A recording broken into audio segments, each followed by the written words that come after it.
এই মুহূর্তে আপনি যদি 30 থেকে 40,000 টাকা বাজেটে একটা স্মার্টফোন কিনতে চান, হতে পারে সেটা অফিসিয়াল, আনঅফিসিয়াল বা ব্রিয়ন, তাহলে আপনার আসলে কোন ফোনটা কেনা উচিত? আপনার হয়তো বা প্রায়োরিটি ভিন্ন থাকতে পারে, কিন্তু বাজেটে আপনার দরকার বেস্ট ফোন। যে কারণে আজকে ভিডিওটা করা 30 থেকে 40,000 টাকার মধ্যে সেরা কোন ফোনগুলো আছে, কাদের জন্য কোনটা বেস্ট। চলেন একদম কথা না বাড়ায় শুরু করি। তবে তার আগে একটু বলে রাখি, এই প্রত্যেকটা ফোন কিন্তু আপনারা কিনতে পারবেন ফারাজি টেকনোলজিতে। এছাড়া অন্যান্য মডেলের, অন্যান্য বাজেটের, অন্যান্য ব্র্যান্ডের নতুন বা পুরাতন সবই কিনতে পারবেন। যমুনা ফিউচার পার্কে তাদের প্রিমিয়াম আউটলেট রয়েছে। আর যারা ঢাকার বাইরে আছেন তারা কিন্তু নিশ্চিন্তে কুরিয়ার করে নিয়ে নিতে পারেন। চলেন এবার মেইন আলাপে আসা যাক যে কোন ফোন থেকে শুরু করবেন। তো একদম টার্গেট অডিয়েন্স শুরু করি, যেটা মেজরিটি মানুষের হয়ে থাকে। আপনি যদি একজন নরমাল ইউজার হয়ে থাকেন, চাকরি বাকরি করেন, অফিসিয়াল যে কোনো পারপাসে ইউজ করতে চান, মোস্ট অফ দ্য মানুষ আমরা আসলে ফোনে যেসব কাজকর্মগুলো করি, ডেইলি লাইফে ব্যবহার করি, সেই জন্য একটা সলিড ফোন কিনতে চান, লং টাইম ধরে আপনি ইউজ করতে চান, মানে একটু সাহেবি ফোন চান, ব্র্যান্ড ভালো ভালো হইতে হবে এবং হ্যাং ল্যাগ করবে না, লং টাইম ধরে সফটওয়্যার সাপোর্ট পাবে, তাহলে এই বাজেটে বর্তমানে আপনারা কিনতে পারবেন স্যামসাং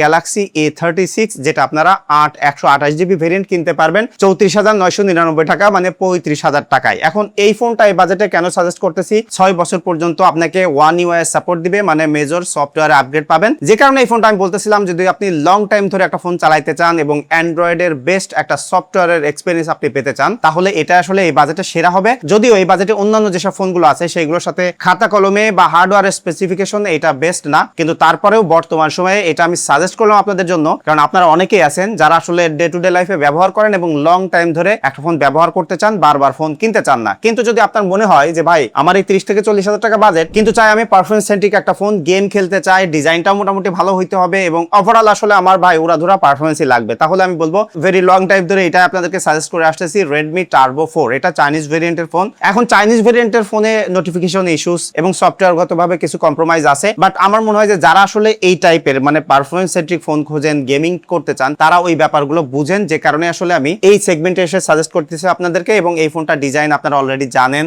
12,256GB এই ফোনটা আপনারা কিনতে পারবেন 32,500 টাকায়। এবং এটা নিয়ে আমার একটা ডেডিকেটেড রিভিউ দেওয়া আছে, আপনারা চাইলে সেটা দেখে নিতে পারেন। তবে আমার মনে হয় যদি আপনার ভালো ডিসপ্লে দরকার, ভালো ব্যাটারি দরকার, ভালো পারফরম্যান্স দরকার, গেমিং করতে চান এবং মোটামুটি এভারেজ টাইপের একটা ক্যামেরা, তাহলে অবশ্যই এটা একটা গ্রেট অপশন। তবে এরপর যদি মনে হয় যে ভাই আমার অলরাউন্ডার ফোন দরকার, ভালো পারফরম্যান্স, ভালো ডিজাইন, ভালো ক্যামেরা, ভালো ভিডিওগ্রাফি, আমি ব্র্যান্ড নিউ ফোন কিনতে চাই, তাহলে আমি বলবো এই বাজেটে বর্তমানে Motorola আপনাকে বেস্ট ভ্যালু দিচ্ছে। যেমন Motorola A70 Fusion ফোনের কথা যদি আমি বলি, এটার একটা ফুল রিভিউ আমার চ্যানেলে দেওয়া আছে। এই ফোনটার যে ক্যামেরা কোয়ালিটি আছে ব্র্যান্ড নিউ ফোনের মধ্যে, এটা আমার কাছে এখনো পর্যন্ত ওয়ান অফ দা বেস্ট মনে হয়েছে। একদমই বেস্ট বলতেছি না, কারণ এখানে বেশ কিছু কম্পিটিশন আছে, যেমন Honor-এর 200 আছে এই বাজেটে, আবার Nothing Phone 3A আছে। বাট বর্তমান সময়ে মানে যখন আমি ভিডিও করতেছি এই সময় দাম বেশি হওয়ার কারণে A70 Fusionটা বেস্ট ভ্যালু প্রোভাইড করতেছে, কারণ এটা 128GB ভেরিয়েন্ট আপনারা কিনতে পারবেন 36,000 টাকায়। এবং এখানে আপনি কোয়াড কার্ভের একটা ডিসপ্লে পাচ্ছেন, এক্সিলেন্ট সাউন্ড কোয়ালিটি, দুর্দান্ত ব্যাটারি ব্যাকআপ, ক্যামেরা বিশেষ করে পোর্ট্রেট ফটোগ্রাফির জন্য এবং ভিডিও কোয়ালিটির জন্য এটা এই বাজেটে বর্তমান সময়ের প্রেক্ষাপটে দামের হিসাব করলে অবশ্যই সেরা একটা ডিভাইস। এবং সিমিলার বাজেটে আপনি সেম ব্র্যান্ডের আরেকটা ফোন কিনতে পারবেন, সেটা হলো Motorola S60 Pro।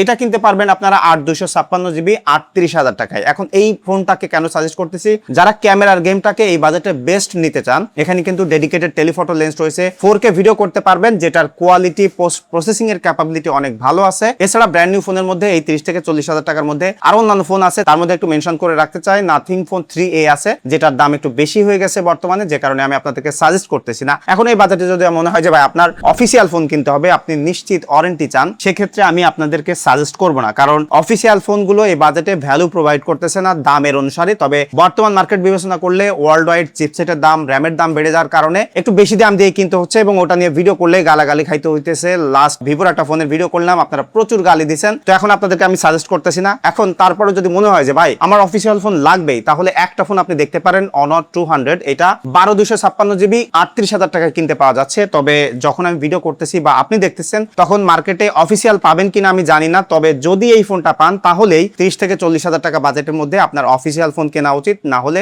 আপনার কেনা উচিত না। এটাই বাস্তবতা, এভাবেই আসলে বলতে হচ্ছে। তবে আপনার যদি মনে হয় যে ভাই আমার 30 থেকে 40,000 টাকা বাজেট, আমি ফ্ল্যাগশিপ ফোনের এক্সপিরিয়েন্স দিতে চাই, best in class display, best in class performance, camera এবং ভিডিও কোয়ালিটি, বা সহজ কথায় আমি আসলে ক্যামেরার বেস্ট কোয়ালিটি বের করে দিতে চাই বা পারফরমেন্সে, তাহলে অবশ্যই আপনার প্রিয়ন ফোনে যাইতে হবে। এখন এই বাজেটে অনেকগুলো প্রিয়ন ফোন পাওয়া যায়, তার মধ্যে থেকে সর্বপ্রথম যে ক্যান্ডিডেট আমি বলবো Samsung Galaxy S23, একটা কম্প্যাক্ট ডিভাইস, এরকম জাস্ট সিমিলার একটা সাইজ, এবং এখানে আপনি কমপ্লিট ক্যামেরা সেটআপ পাবেন। আমার চ্যানেলে অনেক ভিডিও দেওয়া আছে এটা নিয়ে, আপনারা দেখে নিতে পারেন। এটা অ্যারাউন্ড 34 থেকে 35,000 টাকা বা 36,000 টাকার মধ্যে কিনতে পারবেন। তবে যদি সামান্য একটু কম বাজেট থাকে, আপনি সিমিলার জিনিস একটু বিগার ব্যাটারি একটু বিগার সাইজের ফোন নিতে চান, তাহলে স্যামসাং গ্যালাক্সি S23 FE কিনতে পারেন। S23 এবং FE সাথে বেশি তফাৎ নাই, জাস্ট পোর্ট্রেট ফটোগ্রাফি এবং ক্যামেরা অ্যালগোরিদমে S23 থেকে সামান্য একটু পিছিয়ে আছে। এটা আমি বলবো 80% থেকে 100%, মানে 20% একটু তফাৎ আছে। তো এই দুইটা ফোন থেকে একটা চুজ করে নিতে পারেন। তবে যদি মনে হয় যে ভাই আমার বিগার ডিসপ্লে, ভালো ভিডিওগ্রাফি করব এবং সহজ কথায় একটা বড় সড়ো ফোন দরকার, ফ্ল্যাগশিপ ফোন অবশ্যই হইতে হবে, তাহলে এই আপনি পিক্সেল 7 প্রোটা কিনতে পারেন। মাত্র কয়েকদিন আগেই এটার একটা ভিডিও আমি আপলোড করেছি, একদম রিসেন্ট প্রাইস সহ 33,000 টাকা আপনারা কিনতে পারবেন। এছাড়া আরো অন্যান্য ফোন পেতে পারেন। তবে পুরাতন ফোনের মধ্যে আরেকটা আমি মডেল মেনশন করতে চাই, সেটা হলো স্যামসাং গ্যালাক্সি S24 FE। ওটা অ্যারাউন্ড 40,000 টাকার কাছে। তবে যদি শেষ মুহূর্তে এসে যদি বলেন যে ভাই এই বাজেটে আমি একটা আইফোন কিনতে চাই, তাহলে আমি আপনাদেরকে সাজেস্ট করব না। তারপরেও অনেকে আছেন আপনারা যারা আসলে আইফোন কিনতে চান, তাদেরকে না বললেও কিনবেন। সেই ক্ষেত্রে আমি বলবো আইফোন 13 কিনতে পারেন অ্যারাউন্ড 37,000 টাকার মধ্যে। তবে এটা আমার আসলে সাজেশনে নাই, বাট কিনতে চাইলে কিনতে পারেন। তো এই ছিল মোটামুটি আমার সাজেশন আপনাদের জন্য 30 থেকে 40,000 টাকা বাজেটে। এখন আপনার যদি মনে হয় যে ভাই এই বাজেটে আপনার দেখা কোনো সেরা ফোন আছে বা এই বর্তমান মার্কেট বিবেচনায় আপনার কোনো বেটার সাজেশন আছে, সেটা অবশ্যই কমেন্ট করে জানাতে পারেন। কারণ এই ভিডিও করার উদ্দেশ্যই হলো যারা এই বাজেটে ফোন কিনতে চায় তাদেরকে একটা সহজ গাইড দেওয়া। দেখা হচ্ছে পরবর্তী ভিডিওতে। ধন্যবাদ সবাইকে।